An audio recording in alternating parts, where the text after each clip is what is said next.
Hi, I'm Kristin Davis, and I want to know, are you a Charlotte?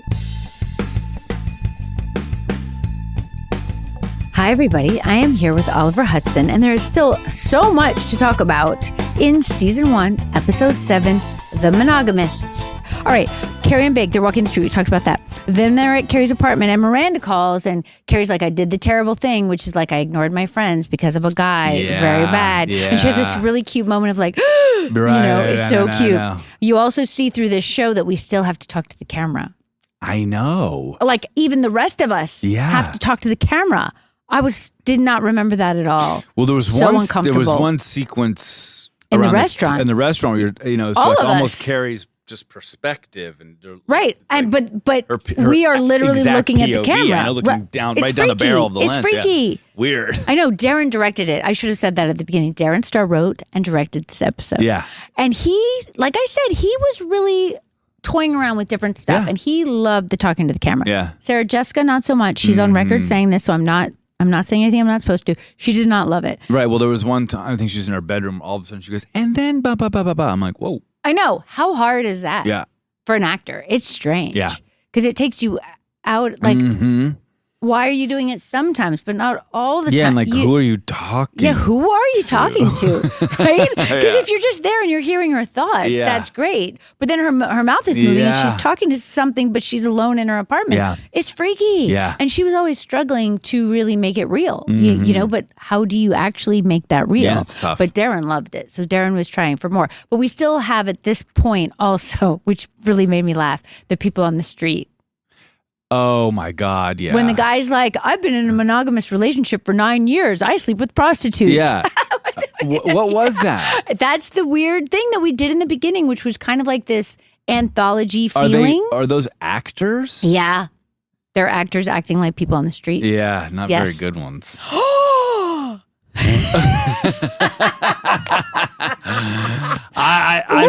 Well, you thought they were real people where we were like, hey, come here. Yeah, and maybe do a little acting bit. Because I was like, no, those are actors. Okay. Those are actors. One of them is one of our DPs. And I think his name is Michael Spiller. He's on the bench and he says, oh my God, now I can't remember. I laugh every time I see him. I'm like, why is he there? Because we would flip back and forth with DPs because it was too hard to scout, everyone on film, one off. and then edit, right? And we hadn't gotten we were still trying different people out. And I don't think he DP'd that episode. But he's sitting on the bench. So one of them is our real. DP. Right. Yeah. And he says something weird and kind of looks at the camera, and it is weird. But we know him, so obviously that's why it's weird. Then they're at all of us are at the restaurant, and I thought that was good. We don't have our coffee shop established at this point, right? So we would just be out at real restaurants in New York, and you know how it is to film a dinner scene. Oh, gosh. It's long. It's really long. I just did it in Toronto a couple times, but one specific, there's like 6 people around a table. Rough. And it is the worst. It's hard. And we always had these. Yeah. These become the cornerstone. I know. But eventually we built a set, which made it easier. Yeah. But this one, we're at the Blue Water Grill, I believe, which we show the sign. We would have a restaurant. We would cross-board it, right? So we would try to make it look different in one corner, and then Big is there having, and then I go out I walk out of the front with the guy who, wants me to go down on him. Yep. Also, sidebar, and I did just see Darren Star and talk to him about this. At the time, both Darren and I had golden retrievers, and they were good friends, the dogs, and they loved each other, and we loved our dogs, and there's a golden retriever in the show, and there used to be a scene Oh, no. It's really terrible. This is the guy who wants me to go down on him, right? And then I leave, eventually, and Carrie's voiceover says something like, what's her name? The dog is like Crystal or something. But Crystal was very happy, and she's sitting there looking at him like very happy. There used to be a scene where she was supposed to do something really gross. Peanut butter on his... Correct. Yeah. How did you know? It just came to me. The minute you started, I was like, there's definitely I know, because you could feel that vibe in the scene, couldn't you? But we had good sense and didn't put it in the final edit. That's probably smart. For sure smart. And I saw Darren the other day, and I was like, Darren, guess what episode is coming up, and he was like, "Oh yeah, that never should have happened." Yeah. No, you tackle a lot of subjects, but bestiality Should might not Yeah, you might not want to deal with that one. Yeah. With a beautiful golden No, retriever. exactly. Oh Poor my dog. God. Which really makes that guy seem horrific. Well, then he needs to go to jail. Right. Yeah. Like bad. Right, Anyway, this is- luckily, so every time we get to that part, I'm like filled with nerves because But I if remember. you're doing the comedy part of it, you see him pushing the dog's Oh, head down, awful. but then the dog's resisting too. Right. No, the idea That's was the that the comedy dog was part. really into it. Ugh. I know. That'd have been funny if he just and the Don't dog's even. like. Don't even. It's bad. It's bad. It's bad. It's bad. It's bad. Okay, so you remember Skipper. Skipper is the guy with who's Miranda. inside of the other woman when Miranda calls. Right. So Funny. basically, the backup is So that was a funny line. previously. Are you breaking up with me? Are you inside of me and breaking up? It's I know funny. that was really funny. But also, like, I don't remember any of this, so Right. it was so much fun to watch it again. First of all, I love when Carrie and Miranda have dinner on the street at like some little Italian restaurant. It is so amazing because this is still a through line, and Miranda's kind of the only one who just tells Carrie like, "No, that's a horrible idea." You know, she's just very like, "No, Yeah. don't go out with Big again. No, Yeah. no, you know, whatever." And it's really funny because Carrie goes through her whole spiral. Like, do you think when he said, "I miss you, babe," that he was really saying, "I'm sorry that I went out on a date with that woman," when in fact we'd spend a whole week together? And Miranda's like, maybe. It's really funny. Right. And then Carrie's like, but then I have to doubt everything that he's ever said to me. And then she goes like, I'm spiraling. I'm losing my mind. And then Skipper walks by with this woman who's very chic and Yeah. works for Vogue and talks about Paris. And Miranda's like, and you can just see her little, brain Right, the turning. wheels are and they turning, walk yeah. away. And then they tear each other's clothes off in that weird frenzied way, Yeah. which makes Yeah. literally no sense. Yeah. No. And then Miranda calls Yeah. and is talking on the answering machine like in the olden days, Yeah. and they can hear her I know, voice. it's fun It to just watch brought that. back ideas, I know, right? I know, So I many know. memories. I know. And they're having sex, and she's basically like, "Oh, we should have dinner." She says on the phone, and he Immediately. just picking up the phone is just so mortifying. Oh my gosh. Just so mortifying. No. But like the thing now that I think it reminds me of is, there are people who keep their phone with the sounds on or the vibrating on all Yep. the time, right? Yep. I have my phone on silent Yeah. all the time, Yeah. partly because we work and we can't have Yeah. sounds. But also like whatever you're doing, you could be mid-sentence, you could be mid-anything, and they'll pick their phone up. Yeah. And you're just like, why? Yeah. It reminded me of that in a way. It's like an old-fashioned version Yeah. of like the most inappropriate time Yeah. to pick the phone up. Oh gosh. Like that's very bad. Oh, of course. But he's He's in love obviously with head over heels in Miranda. love. Exactly. Doesn't matter. He what's just going can't on. help himself. Yeah, And I thought he can't help acted it really Yeah, well. yeah, it was- really well. it was So funny. he picks it up and she basically says like, oh, very casually, like, we should have dinner. And he's like, okay. And then he hangs up and he says to the woman that he's having sex with, like, I'm in love with that woman who's on the I phone. know the honesty. I know. Wow, He's like okay. a child. Yeah. He has no Yeah. veneer No, whatsoever. I know it is. It's very fascinating. childlike. Yeah. It's fascinating. So funny. And the poor woman says, are you breaking up with me while you're inside of me? And he was like, yes, or whatever. Then the really sad part is they go to Miranda and him, after sex Yeah. in this super cute I shot know. on the. Also, she's got like 2 green flats. Like in the olden days, we didn't have sets, Yeah. right? Like Charlotte had 2 white flats. Yeah. And they would just move them around. Flats are like part of a Amazing. set, Yeah. like a board, Right. It's a with wall, how a they build fake it wall. to look like. Right. And so if you had to shoot one way, you'd move them this to be the background. And then Yep. if you had to shoot the other corner, you'd move them. So Miranda has strangely 2 emerald green flats and like a bed with like nothing. It's literally the starkest, I noticed that. like no effort. I was like, where is she in like a prison cell? I was like, where is Miranda? She's in a green, Or, a green prison cell. Oh, It's I know. Miranda. Yeah, it's Yeah. Miranda. So they're in the prison cell and they've had sex and they're very adorably, spooning kind of or I whatever, know. chatting. And he's like, oh yeah, I had to break up with that woman. And she's like, what? Why did you do that? And he's like, well, because you called me back. And she said, no, we don't need to be in a No, she goes, "You relationship. can see her too." You can still Yeah. see her. She has so much power. Yeah. It's so interesting. Yeah. And it's so not really Cynthia-like in any way. Like she's not a player, at all.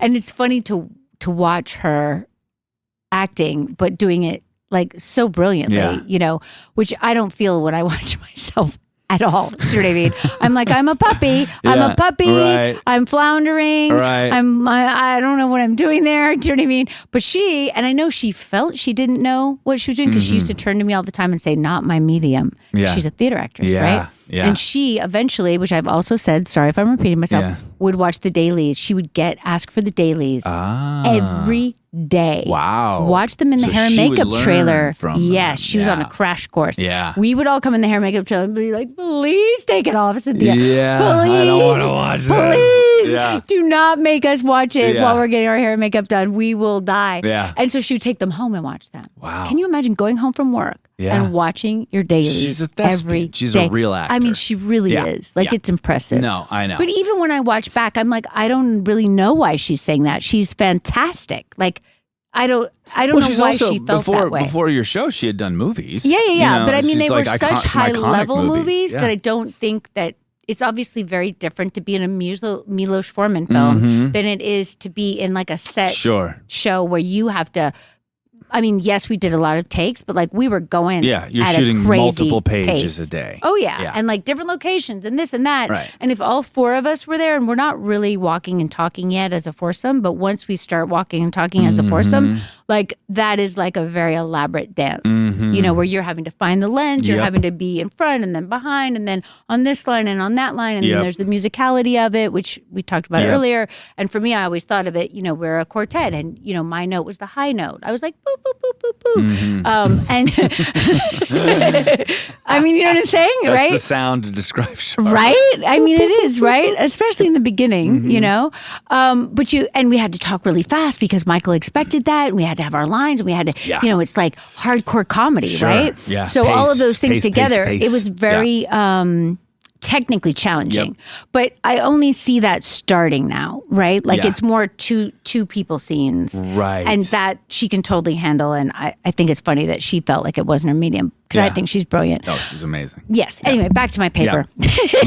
So they're there and poor Skipper again just kicked to the curb and he's like very upset. I think he's so good. He's so good. Believe it. I know, it's really funny. But at the same time, you're looking at this guy like, you know, did you think this was just an invite back to love? I think he did. What was their relationship prior? Their relationship was that he was the puppy and she would like push him up against the wall. And someone should be like, you know, go away with your little buzzy buzz. You know, you're like a little fly around me or whatever. I mean, he never had the power. Well, it just goes back to miscommunication. He thinks one thing, she wants another. And she was upfront about it and saying, no, do your thing. And then he got butthurt and that was the end of it. You know, he's just kind of like, oh, well, this isn't what I thought it was. That's true. He's kind of like the girl. Yeah. Right. Which is adorable. Yeah. And really likable, I think. At the time, I was like, Skipper. You know what I mean? No, it's just so funny to look back on my thoughts back then.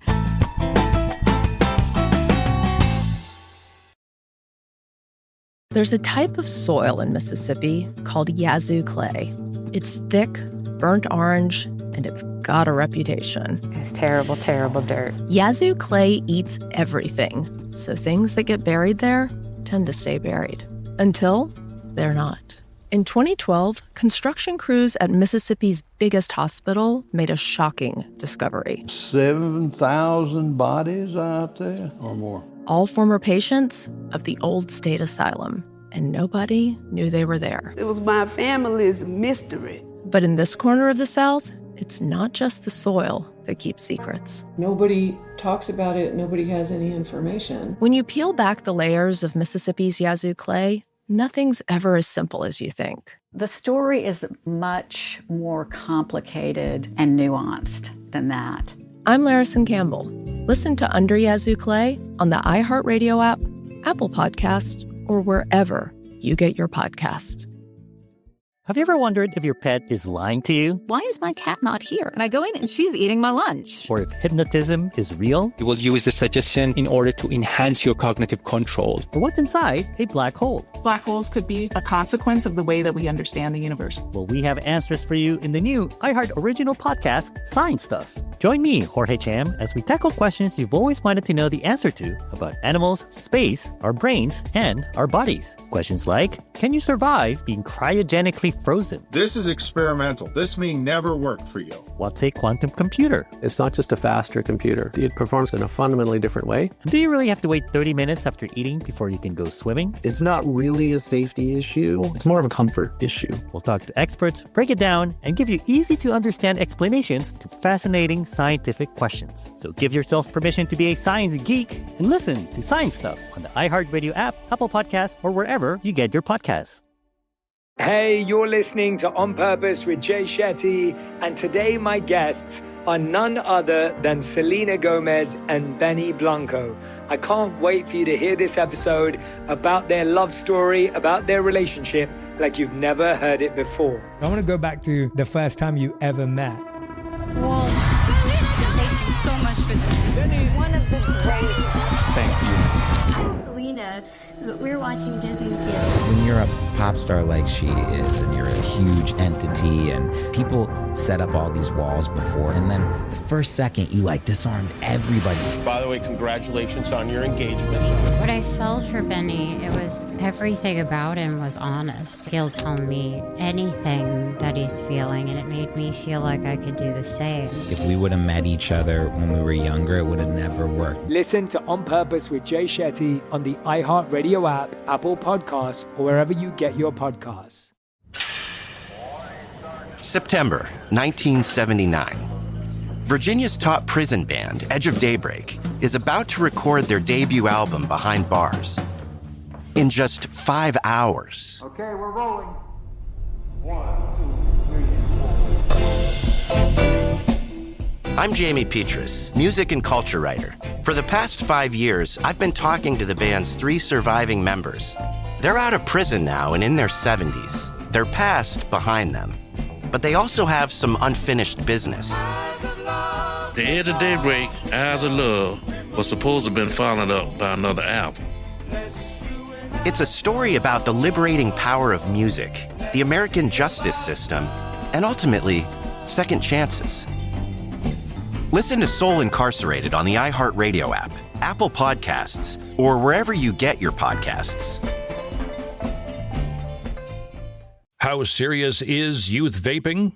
Irreversible lung damage serious. 1 in 10 kids vape serious, which warrants a serious conversation from a serious parental figure like yourself. Not the seriously know-it-all sports dad or the seriously smart podcaster. It requires a serious conversation that is best had by you.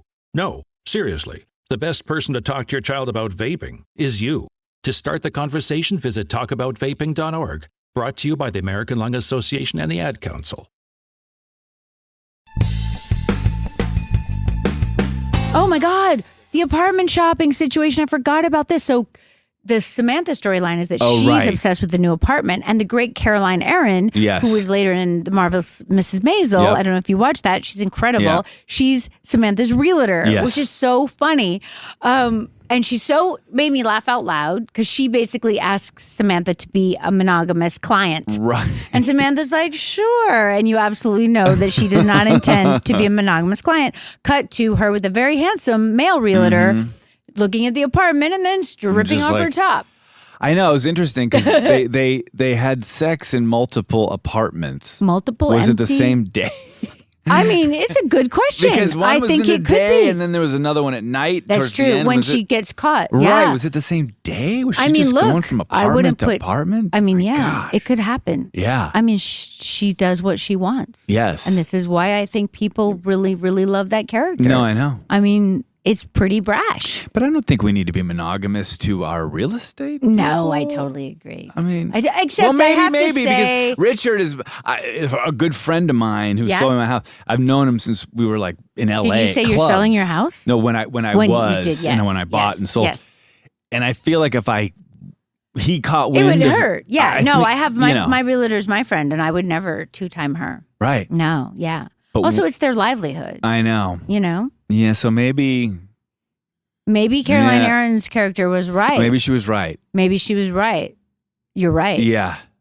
Maybe you need to be monogamous to your realtor. The hardest breakup I've ever had was with a therapist. when I wanted to go see someone else. That's hard. I'm like, this is really tough for me. But, Jan, I don't think it's working anymore. And I'm going to see another therapist. And it's like, what did they say?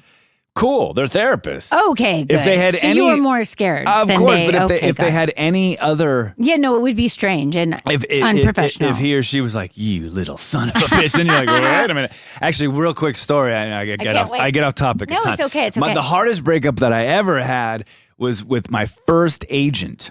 Oh, because I wasn't want to be an actor, but I just fell into it, and now, of course I love it. But I was trying to model to make money, which was the most horrific experience of my life. There's a million stories about that. But they had an agency within the modeling agency, a little small deal. Yeah. And I was with this girl, I won't say her name, and she was helping me do my thing, and I get like a little gig or whatever, and then another little gig, and then a bigger agency wants to sort of bring me on. Still kind of a mid-level thing, but right. And I was talking to my manager. I'm like, I'm so scared. Like, I don't know what to say. It's really hard. And she said, he said, they deal with this all the time. You should have made your manager do it. It's okay. That's what I said. I said, Dave, you do it. Totally. He goes, no, you need to do my this. My manager's Dave also. Right. I would make Dave do it. Yeah. No. I said, Dave, go. Yeah. No, you need to do this. Oof. I said, okay. Thanks, it happens. Dave. She's going to be cool. Happens all the time. I said, listen, I really appreciate you and I thank you so much, but I've had this amazing opportunity to advance my career with representation, the whole thing. It was quiet. And she's like, you little son of a bitch. How dare you, you bastard. No. I can't believe you. The only reason anyone wants you is because your mother's Goldie Hawn. Oh, my God. Went off. When they try to kill you when you're leaving, that's never good. Never good. I said, never good. I was laughing. I said, well, now, thank God. I have had a similar situation. I said, thank God. Yes. This is, now I know. I said, who's the adult here? Are you crazy? Totally. Cut to many years later, I'm on a sitcom, Rules of Engagement. I'm semi-famous. I'm making money. There's a guest star who comes on the show. This woman is the guest star's agent who's there for the week. Oh, no. She doesn't even say anything to me. And finally, at the end, I say, hey, her name. How are you? She's like, I'm good. Wow. And I was like, I'm not doing too bad, right? So do you approve of all this? She was just could not believe that this was happening. And wait, did she give you anything? Nothing? No. I didn't. I was just That's like, sad. That's really sad. I can be vindictive. I can be pretty vindictive. I think that's okay. I know. I can be. I think that's okay. This is my feeling in general, and this is with a romantic thing or an agent thing or a professional thing or whatever. And I've had it in all the different forms. When you try to leave, especially being polite and saying, I really appreciate you, thank you for everything you've done, and you try to leave and they try to kill you, they try to take you down, very bad. Yeah. Bad karma. Oh, yeah. Very bad. Yes. And I have had that. I did have that with a friend who is also an agent, which of course is a mistake. And we are still friends. Yeah. So thank God. But it took some time because it hurt. Yeah. It hurt. I was like, really? You're going to try to kill me? Because she basically was like, that the only reason anyone wants you is for the Sex and the City money. Right. And I was like, yeah, I know that. Yeah. But also, someone could also do a great job. Yeah. Because there's a lot of other things I could do. Yeah. So, of course. What's the point of saying that to me? Why would you say that? I know.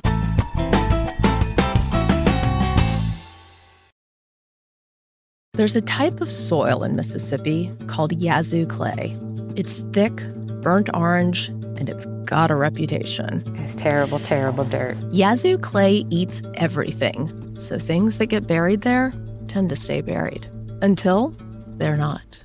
In 2012, construction crews at Mississippi's biggest hospital made a shocking discovery. 7,000 bodies out there or more. All former patients of the old state asylum, and nobody knew they were there. It was my family's mystery. But in this corner of the South, it's not just the soil that keeps secrets. Nobody talks about it. Nobody has any information. When you peel back the layers of Mississippi's Yazoo clay, nothing's ever as simple as you think. The story is much more complicated and nuanced than that.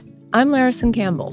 Listen to Under Yazoo Clay on the iHeartRadio app, Apple Podcast, or wherever you get your podcast. Have you ever wondered if your pet is lying to you? Why is my cat not here? And I go in and she's eating my lunch. Or if hypnotism is real? You will use the suggestion in order to enhance your cognitive control. Or what's inside a black hole? Black holes could be a consequence of the way that we understand the universe. Well, we have answers for you in the new iHeart original podcast, Science Stuff. Join me, Jorge Cham, as we tackle questions you've always wanted to know the answer to about animals, space, our brains, and our bodies. Questions like, can you survive being cryogenically frozen? This is experimental. This may never work for you. What's a quantum computer? It's not just a faster computer. It performs in a fundamentally different way. And do you really have to wait 30 minutes after eating before you can go swimming? It's not really a safety issue. It's more of a comfort issue. We'll talk to experts, break it down, and give you easy-to-understand explanations to fascinating scientific questions. So give yourself permission to be a science geek and listen to Science Stuff on the iHeartRadio app, Apple Podcasts, or wherever you get your podcasts. Hey, you're listening to On Purpose with Jay Shetty, and today my guests are none other than Selena Gomez and Benny Blanco. I can't wait for you to hear this episode about their love story, about their relationship, like you've never heard it before. I want to go back to the first time you ever met. Well, thank you so much for this. Benny. One of the greatest. Thank you. I'm Selena, but we're watching Disney Kids. When you're a pop star like she is, and you're a huge entity, and people set up all these walls before, and then the first second you disarmed everybody. By the way, congratulations on your engagement. What I felt for Benny, it was everything about him was honest. He'll tell me anything that he's feeling, and it made me feel like I could do the same. If we would have met each other when we were younger, it would have never worked. Listen to On Purpose with Jay Shetty on the iHeartRadio app, Apple Podcasts, or wherever you get your podcasts. September 1979. Virginia's top prison band, Edge of Daybreak, is about to record their debut album, Behind Bars. In just 5 hours. Okay, we're rolling. 1, 2, 3, 4. I'm Jamie Petrus, music and culture writer. For the past 5 years, I've been talking to the band's 3 surviving members. They're out of prison now and in their 70s. Their past behind them. But they also have some unfinished business. The Edge of Daybreak, Eyes of Love, was supposed to have been followed up by another album. It's a story about the liberating power of music, the American justice system, and ultimately, second chances. Listen to Soul Incarcerated on the iHeartRadio app, Apple Podcasts, or wherever you get your podcasts. How serious is youth vaping? Irreversible lung damage serious. 1 in 10 kids vape serious, which warrants a serious conversation from a serious parental figure like yourself. Not the seriously know-it-all sports dad or the seriously smart podcaster. It requires a serious conversation that is best had by you. No, seriously, the best person to talk to your child about vaping is you. To start the conversation, visit talkaboutvaping.org. Brought to you by the American Lung Association and the Ad Council.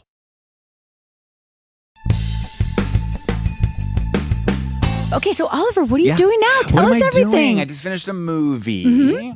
In Vancouver. In Toronto. Toronto. For Netflix, and it was so much fun. Good. And we had talked about it before the show, but my son ended up doing the movie. Oh yeah, with me. amazing! I can't wait to see it. Yeah, so he wants to be. The whole family wants to be actors. All the cousins, all Kate's kids. Oh my God. It's just kind of what the family business is, and I don't think they know. They say they want to be actors, but they don't know until they actually get in there and do it. Of course. And Wilder, 17, my oldest, and he went into an acting class, and then I got this. I agreed to do this gig. There's a 17-year-old part to play my son. Myself and Alicia Silverstone. And I said, look, just audition. Like, I can get you an audition. Right. So just feel what that's like, at least. Yeah, that's of course. to the extent of your help, where I thought it was going to go. Right.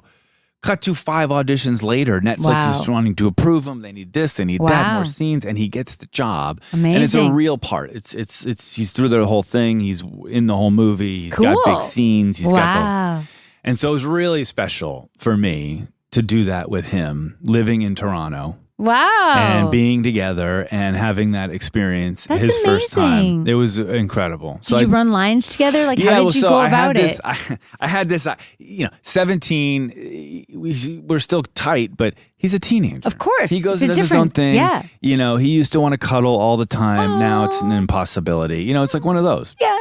So I had this sort of, rom-com montage in my head with music and everything. Like, we're going to get to Toronto and we're going to sit on the couch and watch movies and maybe we're going to share a beer and we're going to talk about our feelings and we're going to cuddle. I mean, I had this idea. Did any of it happen? No, we get to the fucking apartment and, and I'm like, dude, we're here. It's so great. He says, yeah, cool. Up to his room, the door closes. I'm like, oh my God, we're right back in LA.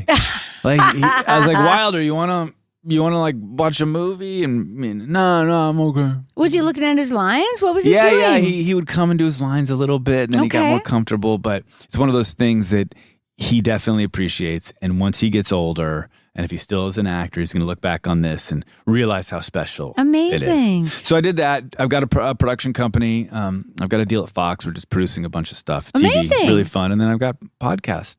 And And a dad. That's I don't even know how you do all these things. It's a lot. I don't know. I feel like I have free time. Do you? Yeah. So when you were away, did you do the podcast from Toronto? That's cool. That's the joy of the podcasting. Yeah. No, it was great. Yeah. It was great. I haven't really done that part yet, but I'm looking forward to it. Podcasting I'm going to make Easton come with me. What's fun, here's the thing about doing it for so long is, you get the call, you got to do a podcast, blah, blah, blah. And there's a bit of dread to it. To be totally honest, it's like, well, you've been doing it for a while. I get it. I'm like, I get it. Okay, here we go. Right. We got to do it. Yeah. Right. And of course I do it because I love it. But at the same time, I'm like, oh my God. It's a job. The minute you get into the conversation with whoever it is you're talking to, and then you finish, and the hour's done. Right. You're it's a good invigorated. time. Right? I know, it's a good time. That was so fun. Yeah, I agree. And I got to talk to this random person that now I know. Right. And we had an amazing conversation. That is and the I was joy. Like, this is fun. It's true. It is the joy. Yeah. That's why sometimes I don't like to do it by myself. No, I know. It's like because the fires, it was hard, and we launched during the fires, which was awkward to get guests. And I was like, why are we calling people? It seems so strange. Not only that, but then you have to address. Right. And I did, you want it to live Sure. without being so connected to something so crazy and awful. I know. But I just thought, a lot of it is my memories too, right? Mm-hmm. So, but in this particular episode, I'm just so thankful to have your straight guy perspective because it's important, And like for me, sometimes I can just spin around in my girl head, like, why was she with him? Why was she with him? Yeah. But like part of the thing that is amazing about our show is the topics are timeless and talking about them to me is still super interesting. 100%. Like it's fun. Without a doubt. Yeah. thank you Especially so much. rewatching it. Yeah. You realize, and I said this to you before, but how far ahead of its time. I know. It was amazing. Really. I mean, we knew it was a little bit, but we didn't understand or have any way of knowing the incredible journey, that we would get to go on. And thank God that the writing was so incredible that we could act and that it came together. Sure. But also that the fans, we have like our super loyal fans from the beginning. And now we have these younger fans from Netflix. Oh, it's so great. Oh my God, Erin and all of her girlfriends, Jackie and Robin and all these people were like, oh, you're going to, they cannot believe it's they've lived on your show. Which it was it's so obsessive. special. Yeah. It's so special. No, I know. It's incredible. Well, if you need me on again, I'm here. Oh, baby. If you want me to watch I'm another pretty one, sure I'm we're going to having need fun. you on. I think we're going to need you on because you are a particularly special point of view. Yeah. You're a man who has worked on themselves and been in a long, successful marriage. Yeah. Love it. Well, I'm down. Thank you, Oliver. Thank you. Yay. Bye. Bye.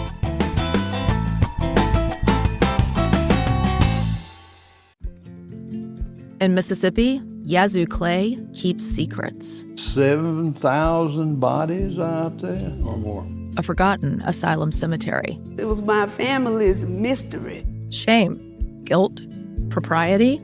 Something keeps it all buried deep. Until it's not. I'm Larison Campbell, and this is Under Yazoo Clay. Listen on the iHeartRadio app, Apple Podcasts, or wherever you get your podcasts. Have you ever wondered if your pet is lying to you? Why is my cat not here? And I go in and she's eating my lunch. Or if hypnotism is real? You will use the suggestion in order to enhance your cognitive control. Or what's inside a black hole? Black holes could be a consequence of the way that we understand the universe. Well, we have answers for you in the new iHeart original podcast, Science Stuff. Join me, Jorge Cham, as we answer questions about animals, space, our brains, and our bodies. So give yourself permission to be a science geek and listen to Science Stuff on the iHeartRadio app, Apple Podcasts, or wherever you get your podcasts. What's up, y'all? I'm AJ Andrews, pro softball player, sports analyst, and the first woman to win a Rawlings Gold Glove. On my new podcast, Dropping Diamonds, we dive headfirst into the world of softball by sharing powerful stories, insights, and conversations that inspire and empower. It's time to drop bombs and diamonds. Dropping Diamonds with AJ Andrews is an iHeart Women's Sports production in partnership with Athletes Unlimited Softball League and Deep Blue Sports and Entertainment. Listen to Dropping Diamonds with AJ Andrews on the iHeart Radio app, Apple Podcasts, or wherever you get your podcasts. Brought to you by Novartis, founding partner of iHeart Women's Sports Network. In 2020, a group of young women found themselves in an AI-fueled nightmare. Someone was posting photos. It was just me naked. Well, not me, but me with someone else's body parts.